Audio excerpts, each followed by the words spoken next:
Fascist সময়ের চরম নিষ্ঠুরতা, মধ্যযুগীয় বর্বরতাকে হার মানিয়ে যে শাসন ছিল, সেই শাসনে একটা লাইট ছিল। সেই টানেলের যদি আমরা ধরি, সেই লাইটটা হলো মায়ের ডাক। তো আজকে এই মায়ের ডাক যে প্রোগ্রামটা, আজকে এই দিবসটা পালন করতে যাচ্ছে, যে কারণে আমি বললাম, আমরা অনেকেই, আমি একজন আইনজীবী আপনারা জানেন, অনেকেই কল্পনার মধ্যেও পড়েনি যে একদিন এই মায়ের ডাকের কান্না সারা দেশব্যাপী বিস্তৃত হয়ে ফ্যাসিস্ট হাসিনাকে দেশ ছাড়তে হবে। তো তখন যারা এই মায়ের ডাক ব্যানারকে সামনে নিয়ে রাজপথে দাঁড়িয়েছিলেন, বিভিন্ন জায়গায় দাঁড়িয়েছিলেন, নিগৃহীত হয়েছিলেন, কত নিষ্ঠুরতা তাদের উপরে পরিচালিত হয়েছিল, সেই কথা, সেই আবেগ দিয়ে এখন আমরা আর চলতে চাই না। এই মায়ের ডাকের একদম প্রথম থেকে অদ্য পর্যন্ত একজন সাক্ষী আজকের মাননীয় প্রধান অতিথি।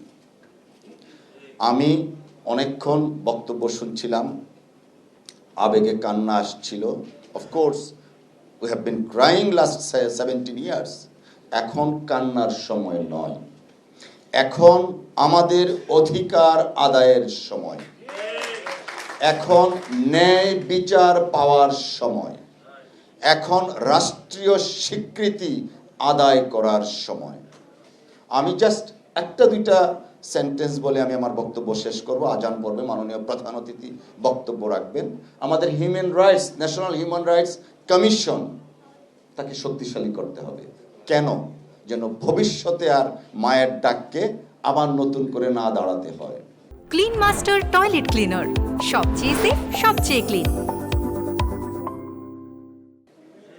আজকে পার্লামেন্টে আমরা এমপি নির্বাচিত হওয়ার পরে, ডেপুটি স্পিকার হওয়ার পরে আমি আমার প্রথম ভাষণে বলেছিলাম, এই সংসদ মজলুমের সংসদ। ফাঁসির মঞ্চের আসামিরা এই সংসদে আছেন, আয়নাগরের যারা ছিলেন তারা এই সংসদে আছেন, গুম হওয়া ব্যক্তিগণ এই সংসদে আছেন। এই মজলুমের সংসদে দাঁড়িয়ে আছি আমরা। এখনো আমি একই কথা বলবো। আজকে আয়নাঘরের একজন সদস্য এখানে আছেন মাননীয় সংসদ সদস্য হিসাবে, মায়ের ডাকে নেতৃত্বে ছিলেন তুলি, তিনিও সংসদ সদস্য আছেন, গুম হওয়া খোকন সাহেব আছেন, আরেকজন আছেন। এই যে সংসদ, এই সংসদে এই গুম পরিবার, ক্রসফায়ারে যাওয়া পরিবারগুলোর জন্য একটা স্পেশাল সংসদীয় কমিটি গঠন করা হতে পারে, করা যেতে পারে। আমার মনে হয় যারা ভিকটিম আছেন এবং মেম্বার অফ পার্লামেন্ট আছেন, তারা অফকোর্স অন্যান্য মেম্বার অফ পার্লামেন্টের সাথে কথা বলে সংসদে একটা সংসদীয় স্পেশাল কমিটি করতে হবে। কেন?